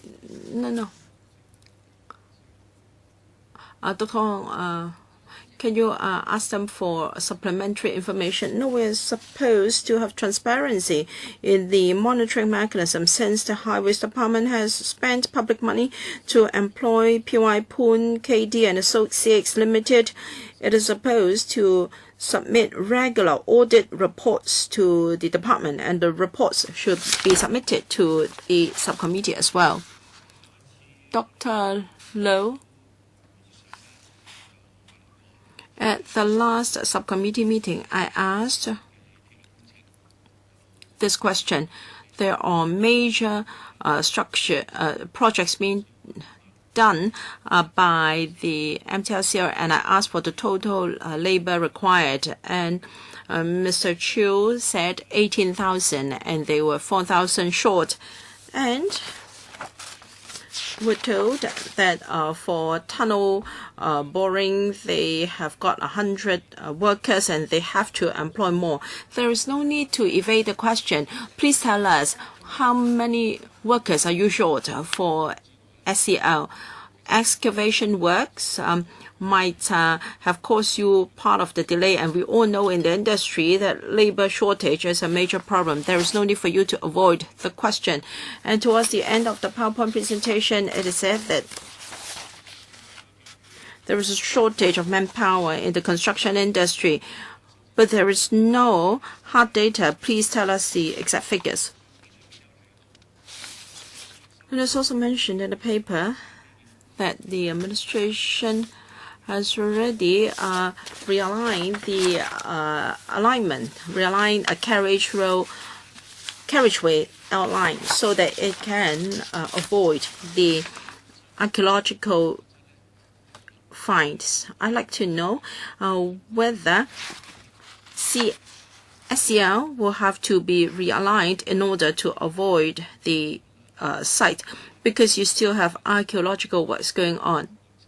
Now, if the alignment is not changed, we have more certainty about the project. First, manpower shortage. We need about 4,100 workers for SEL.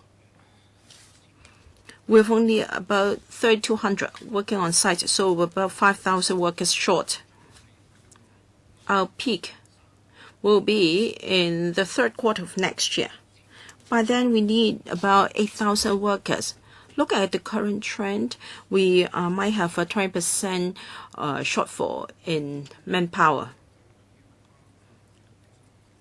So you told us the delay. I'd like to know whether it has factored into you factor in the labor shortage, of course. Dr. Wai-chuen, so Chairman, help me to ask a follow-up question.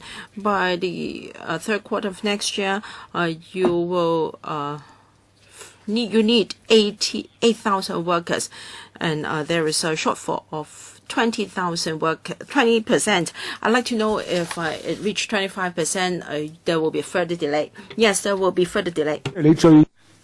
In other words, the 11 months delay is calculated on an optimistic basis that you will have enough workers. But now you lack 1,000 and yet you need 4,000 more. Is that right? Yes, we need 4,000 more. In other words, it seems the 11-month delay calculation may not be very trustworthy. Well, I said it wrong. I said the 11-month delay is calculated on the basis of sufficient labor. If there is continuous shortage of labor, the delay will be more serious. Now you have 4,000, you lack 1,000. No, you said you need 4,100 and you lack 1,000. In other words, you need 3,100 more. And next year at the peak, you need 8,000. And the shortage will be maintained at 25%. In other words, the target completion time will not be achieved. I think this is reality. He is not ducking the issue. Well, never mind. I'm the next one to ask a question. I will continue with this question. Can we just make sure that the alignment will remain? Yes, the alignment will not be changed. Okay. We heard today that at Hong Kong there will be at least a delay of 11 months. Now you already have a delay of 5 months, and then the administration is telling you that they have to look into the water channel, whether it is worthy of preservation, etc., and that would cause a delay of 6 months. But then in the past 2 to 3 weeks, there is another stone well belonging to the Qing dynasty, not the Song dynasty. It seems you want to preserve that as well. Have you calculated that towards the 6 month delay? No. What? No? It is because the Qing dynasty well was discovered in June. Okay. This paper is for the meeting today, so you should have included what happened in the last 2-3 weeks. Now you have only included the water channel and also the well of the Song dynasty and not the lately discovered well of the Qing dynasty. How much more delay do you expect? Well, right now we still do not know how we are going to deal with the Qing dynasty well. All right, you are still doing excavation in Area 3 and that will be completed in September. Between now and September, if you should discover more wells belonging to the Tang dynasty, Qing dynasty, Song dynasty, and what have you, does it mean that there will be more delay? Well, we will complete phase 3 excavation work. Well, yes, but that will be in September, and we will make a report available to the AMO as to how the AMO will handle these archaeological discoveries. We don't know. So in other words, the 11-month delay is not the final figure. Between now and September, how many more wells will be discovered? No one knows. And now you lack so much labor, and by the peak of your works next year, you may not be able to engage all workers. Is that right? Yes, there will be a direct impact on the scheduled completion time. In other words, 11 months can easily become 2-3 years. Is that right? But you don't know, right? Okay. I have another question. The cross-harbor section. We all know that you may be able to complete the works up to Hong Ham, but then there will be more congestion if there is delay in the cross-harbor section. People have to take the Chim-sa-choi station. You say it has to do with the CEDD and the delay is 6 months. How come the director of the CEDD is not here?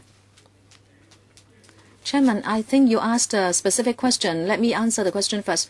No, I'd like to know about the 6-month delay reported by the CEDD. How accurate is that? If there will be more delay, then if there is delay to the cross-harbor section, then even if you complete the section up to Hong Ham early, it will just cause more congestion. It will cause more trouble.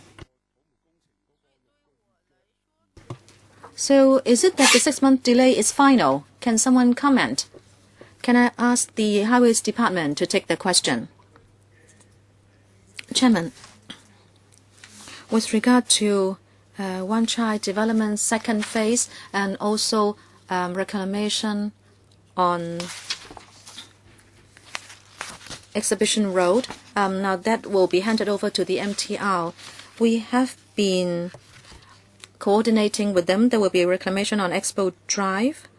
We understand that the delay may be up to 8 months, but after coordination of the parties and after talking about handing over the site in different phases, the latest figure is that there will be a 6-month delay for site handover. Next time when we talk about progress of SCL, can we ask the CEDD to be represented? Next one, Tenka Pew. Or Tony Jie. Thank you, Chairman. The last paragraph, conclusion, says that it is not uncommon to encounter difficulties and challenges during the construction of such major underground infrastructure projects. According to the agreement from Chi-wai to Hong Ham and then Hong Ham to Admiralty, the scheduled time should be December 2018 and December 2020. My question for the MTR is, you agreed to those commissioning dates. When you did so, did you assess the entire project time? Did you factor in possible unforeseeable problems? Or is it that was rammed down your throat by the administration? Actually, you knew that you were not going to do it. It is just that you wanted to put a higher price tag on it so that you could make a bigger profit. Was that the case? Secondly, the commissioning dates originally were different by 2 years, and theoretically you could commission the section up to Hong Ham 2 years early. But now the cross-harbor traffic is already very congested. What are we going to do about Chim-sa-choi? At that time, are there alleviation measures to tackle Chim-sa-choi? Now you have added more trains. It is a little better, but what about those 2 years between 2018 and 2020? MTR? The entire SCL covers many different contracts, which are all unique.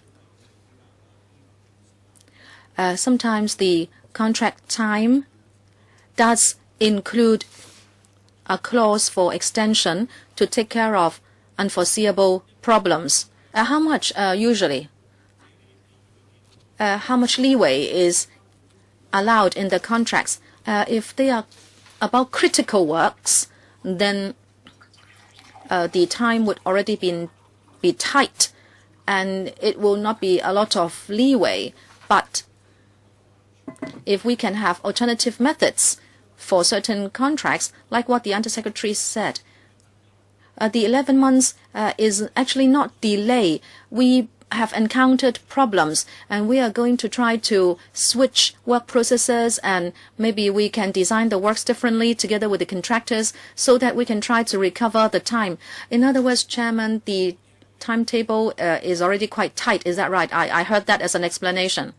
They did not prepare to have any leeway, and if you have the confidence, you can catch up with the lost time.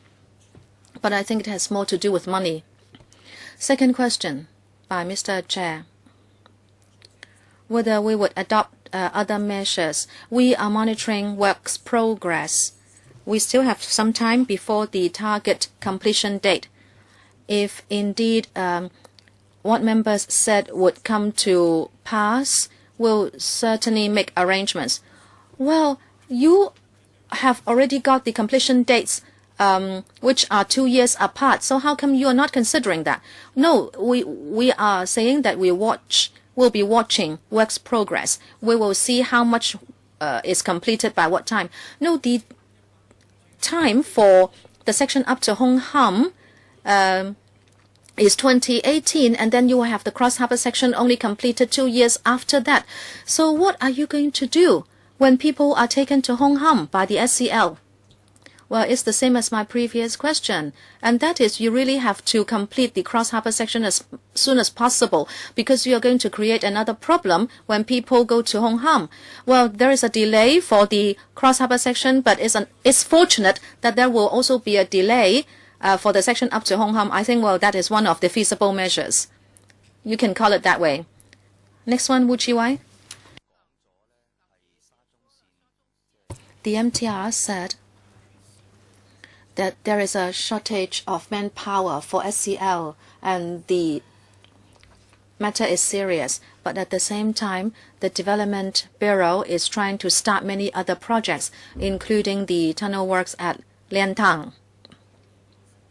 When the Development Bureau came, it asked us to have confidence. They said could still find labor, even if the supply is tight. I'd like to ask the TH Bureau, now that you have so many tunnel works and other infrastructural works of the administration, have you done any coordination of the supply of labor so that you have enough labor for all the projects? On the one side, you have the railways, and the works have started, and you cannot possibly suspend the works. And then for Liantang, you say you also want to get ahead with it, and you are only accepting slower progress. But between government departments, are you taking a comprehensive look at the supply of labor? Have you done any coordination and assessment? Number 2, this is for clarification by the MTR. Now that you have the archaeological survey at Tokowan Station, we understand there are 2 parts in any station. One is the concourse, and the other one, the tunneling works. Given the expected delay, I'd like to know whether it has to do with the tunneling works or otherwise. Now, if the tunneling works are not affected, then it will be like Saying Pun, and you can delay the works on the platforms. So the commissioning date can still be kept by having the train not stopping at Tokowan Station. In other words, if the tunnel can be built, you can still allow commissioning without the trains stopping at that station, because the platform will not be completed. Undersecretary. Indeed, our Bureau will coordinate the supply of labor together with the Development Bureau. the labor we need for railway works is made known to the Development Bureau. The overall labor coordination will be done by the Development Bureau.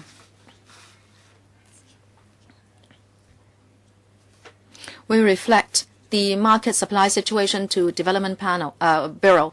Well, if that's the case, then the Development Bureau has not given consideration to labor required by railway works. I think the administration will really have to take another look to see whether it wants to start more projects. And also like to ask for a concrete figure. The MTR is undertaking 5 railway lines. How many are subject to labor shortage? Can you give me a breakdown of the shortage of labor attending different railway projects? I think they can give you a written reply. Okay, and also the tunneling works. You said just now that there is a shortage of labor for tunnel works. Is that right? That is the most crucial point. And then you are trying to import labor. What is the situation now? We said that the labor shortage is most serious with tunnel works. But let me answer the question, Chairman. At To Kwa Wan Station, we have archaeological survey, but that is not just the only station. We use that as the site for a ventilation shaft. And actually, the archaeological works at To Kwa Wan Station does have an impact on the entire project. Well, my understanding is that you have already got sheet piles to separate the shaft from other areas. In other words, you have put in sheet piles in order to protect T1, and then you can still use the TBM next to T1. Or is it that the entire site has been suspended in terms of works because of the T1 area? Well, actually, the T1 area is within the shaft area. It is 20 meters by 30 meters. So it is within the shaft. And the temporary preservation has already got an impact on the shaft works. I think we have to wrap up the discussion of this item now. We still have one more item on our agenda, and that is safety management measures for trains of Guangzhou-Shenzhen-Hong Kong XRL, paper 1722/1314/0506. I think there will be change of team on part of the MTRCL. And also, so a change of personnel on the administration team as well. Please be seated as soon as possible, okay?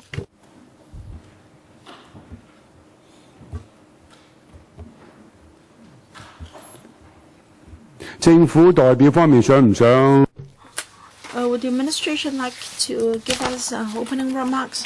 Chairman, I think the paper is self-explanatory. Chairman, if you think fit, I think we can go directly to Q&A. Any supplement from you? Any opening remarks? All right, no, not necessary. All right.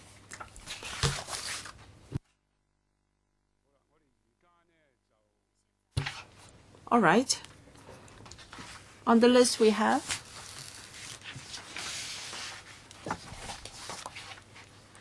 seven.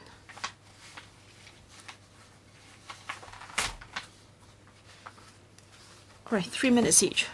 Wong Guo-hing, Tony there, and we'll draw a line after these 7 members. Wong Guo-hing, Chairman.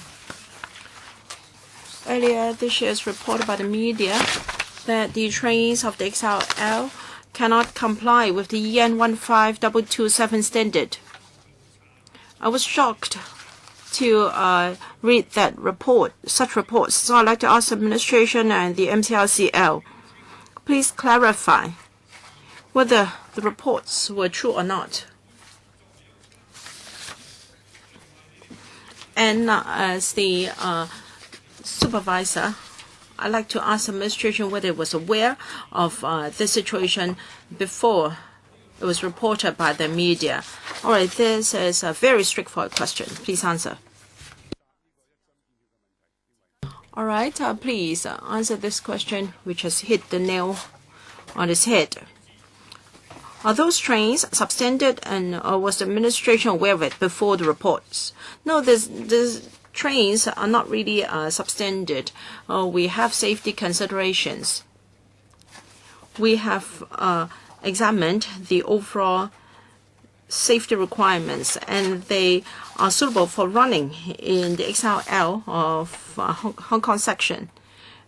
And for European standards, they have to suit various rail conditions. For example, there are sections without any signal system, and there are also tracks shared used by passenger and freight trains. So we have examined all the conditions, and we believe it's not necessary to adopt this EN standard. So our trains are certainly up to safety requirements. A question for the MTLCL. Since you gave us a categorical answer that the trains are not substandard, why didn't you immediately clarify after the media reports? This is so important. So why didn't you clarify? Madam So, earlier this year, when it was reported, when there were such reports, the MTLCL and the administration wrote to the media to clarify the safety standards of EN 15227 and the standards we have adopted. They are not identical, but XRL trains of the MTLCL have got their own protection. We have written to the media. You have only written to the media. Why don't you come at once to tell the public? I think that should be the right way to do. So why didn't you make a public clarification? Well, we have written to the media, and to play safe, we also asked the technical department to verify information with the relevant European authorities, and information was provided to the administration for to boost confidence. So it's strange that you did not tell the public at once. This is strange. Mr. Tony TSE. Thank you. EN 15227 standard. It was promulgated in 2008, and paragraph 5 of the paper said that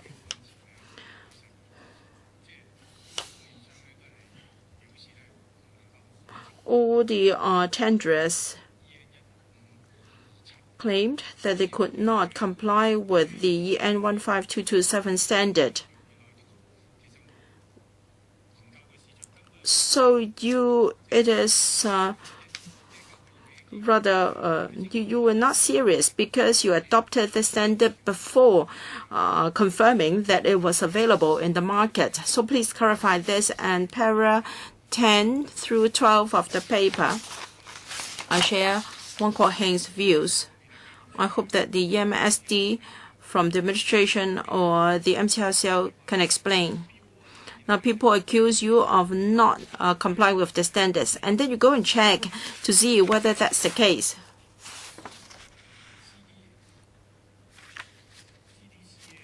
So use this CTCS. I think you should know that it was up to standard before you decided to adopt that standard. So shouldn't you have taken the initiative to confirm the safety standards before the media reports? 1.5 minutes left. Please be as succinct as possible. Yes, this slide said that EN 15227 standard was devised for railway systems in Europe. It can only provide protection for a speed limit of 320 kilometers per hour. And we have also considered the safety requirements of our XRL. There will be CTS3 and CTS3 protection. These are just the same as EU standards. So they are able they are safe. So why did you use this standard for your tendering documents, even though they could not be attained? Well, this standard is not popular. Take Shinkansen in Japan as an example. Then why did you decide to adopt it? No, we are not using this standard. We are saying that the overall safety design, and according to EN 15227, we follow the procedures. We follow the procedures of EN 15227. But for possible collision scenarios, now collision with freight trains and collision with buses and vehicles. Well, this is not really suitable for the environment of Hong Kong and the mainland. All right, so it is not suitable. And while you're not using EN 15227 standard, there is mention of EN 12663 standard. I'd like to know what standard are we using for XRL, because the message is confusing. I think it should be EN 12663. But are you going to include EN 15227 or not? Because the paper is confusing. Please elaborate. So our trains will operate in tunnels, and there will not be a collision from a train from behind. Our trains will run on railways on the mainland as well, and some of their systems may not be most updated.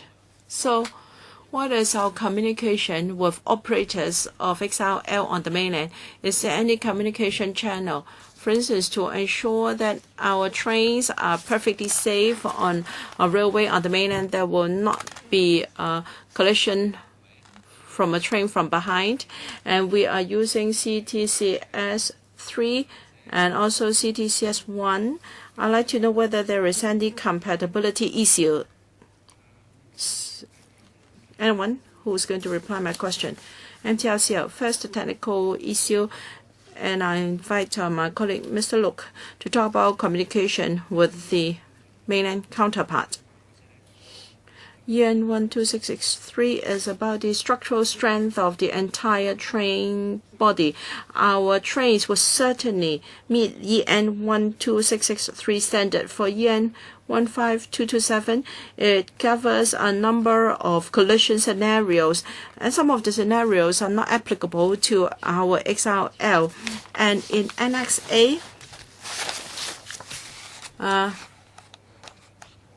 we're saying that if it doesn't comply with the conditions in our own system, how should that be handled? And we have followed such requirements and spirit entirely. So you use the structural strength of the train body. You use EN 12663 for structural strength of the entire train body. And we use the safety management process specified under EN 15227. So what is the speed? Please give us a figure. I think that's most important. So 15227, the protection for speed is 30 kpm. Now we'll talk about safety management measures. Now, prevention is better than cure for public health, and the same applies to railway systems. It is better to prevent occurrence of train incident. It is more important than reducing casualties after an incident.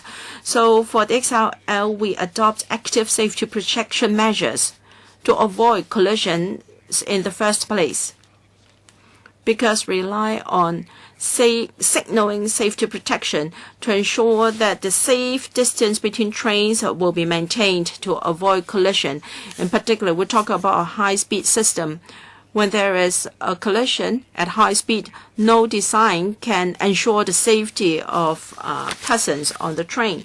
So we have adopted CTCS 3 and CTCS 2 to ensure safe train distance to avoid collision. CTCS 3 and 2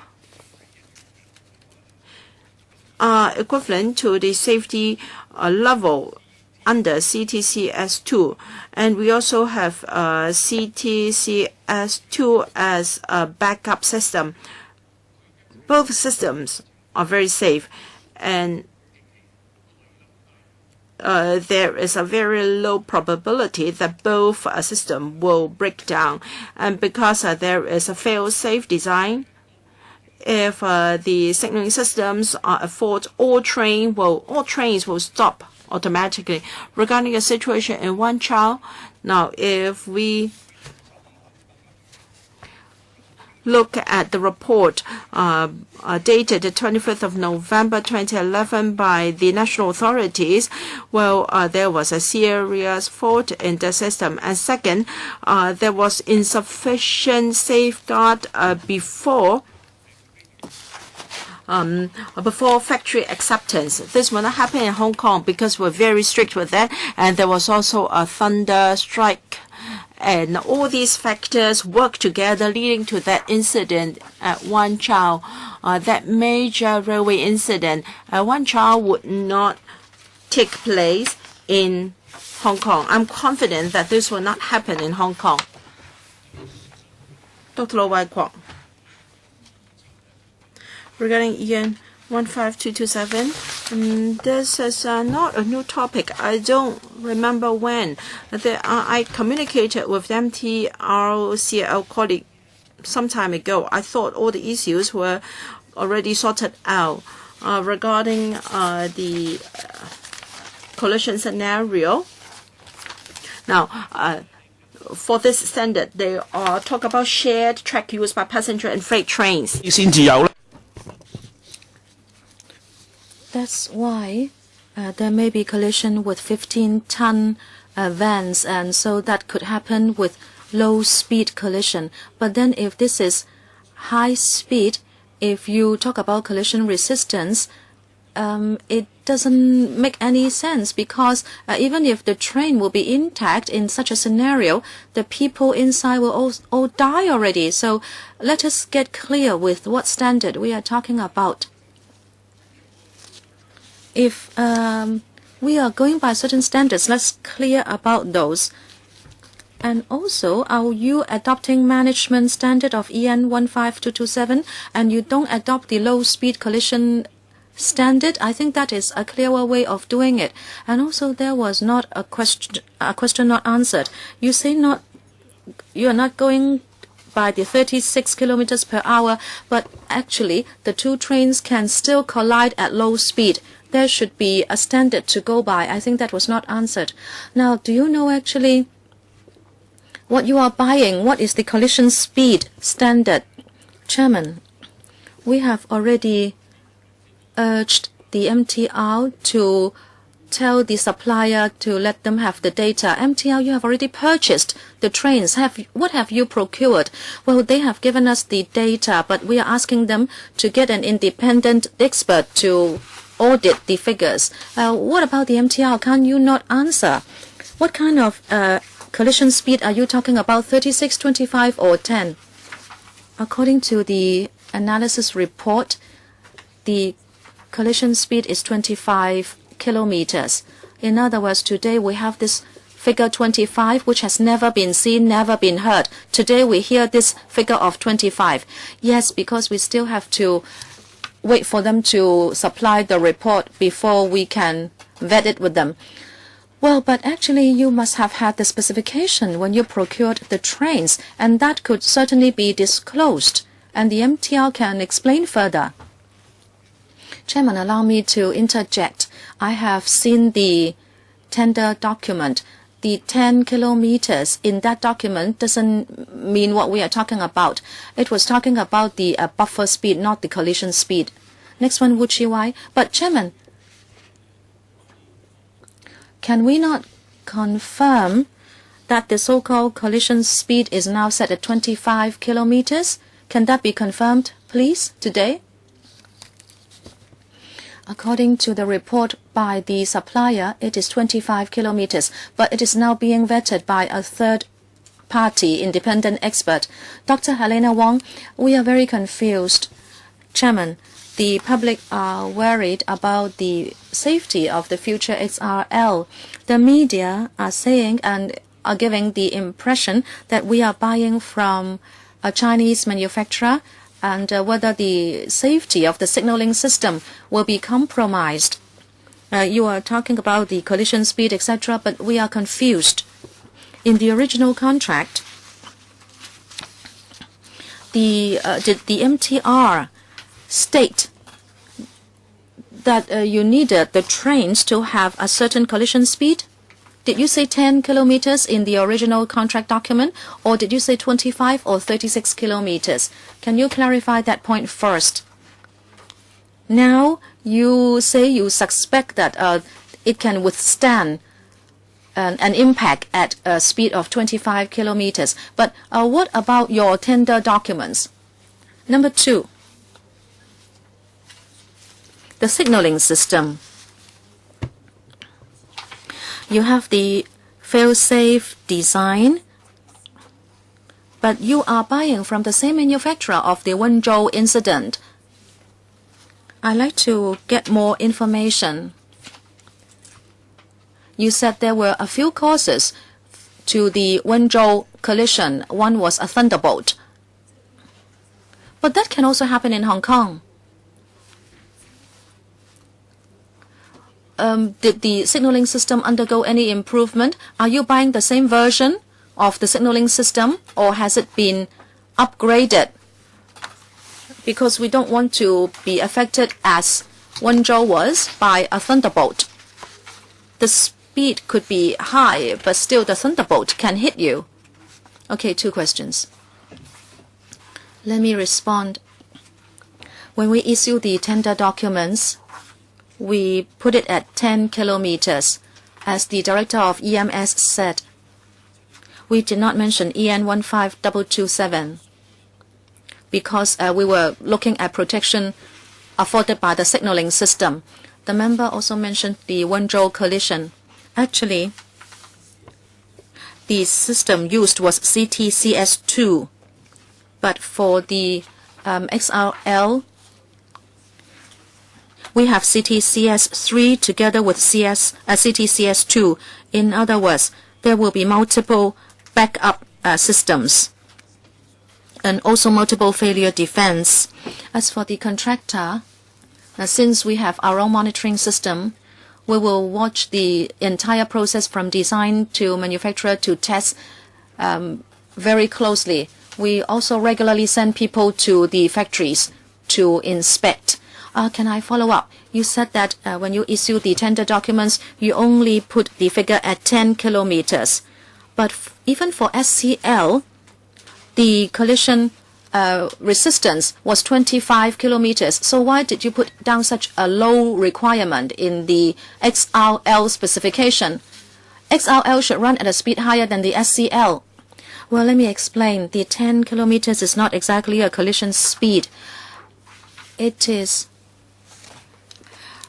about the coupling of the trains, and the coupling would happen at 5 kilometers. 10 kilometers means that the train body should not be damaged even if there was coupling. We are talking about 2 different concepts. These are 2 different concepts altogether.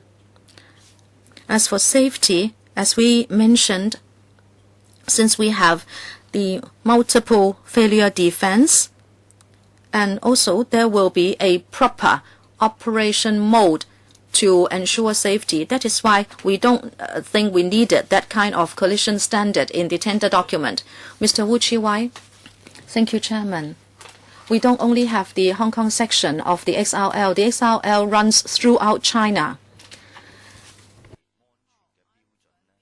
This safety standard that we are adopting, I want to know whether it is applicable to all other sections throughout the country. when other trains come into Hong Kong from China, they also use the Hong Kong section of the railway. So can you clarify the situation? Within the country, what kind of standards and types of trains and signaling systems do they use? Are they all compatible with what we are buying? Or else you can only have fail-safe for the Hong Kong section. Well, it's actually like this. We procured 9 trains, but they would only ply between Guangzhou and Hong Kong. This is also a dedicated track for passenger trains, and they have specifications which are the same as Hong Kong, meaning that there will be CTCS3 and also CTCS2. So there would not be any compatibility problem. In other words, are they identical? Yes, these are identical with the Guangzhou section. No, I'm just trying to clarify. Of course, I understand that this section is a dedicated passenger track. But my question is, we should also be receiving trains on XRL from other provinces in China into the Hong Kong section. Is that right? Well, yes, but those trains should also comply with the requirements within the country. In other words, they should also comply with CTCS3 and as well as CTCS2. What about the types of trains? They have different types in the country. The EMSD and the MTR would discuss with the mainland. Recently, we had sought information from the mainland. Let us take a look. Yes, this slide. Members can see that because of media inquiries, recently we sought more understanding from the country. And we have got information which was the same as what we knew. And that is, right now in China, they did not adopt the EN 15227 standard because it was not required. What about the standard adopted in the country? And what about whether it is higher or lower than the type of train that we have? There are no collision requirements in the mainland. Okay, I'll ask a quick question. Para 5, you say EN 15227. Make sure that the structural strength of train body must withstand the impact at collision speed at 36 km per hour to minimize possible injuries. In other words, when you buy EN 1522 standard, you will comply with this sentence. But with regard to the type of train that you are buying, what other figure do you want to insert in the place of 36? Or is it that you don't even know what you are buying, so that you will not be able to supply a figure to replace the figure 36 in para 5? It seems you gave me the impression that you had already placed orders, and you still don't know what other figure other than 36 that you can put. Is it that you will need to clarify whether it is 25? Just say yes or no.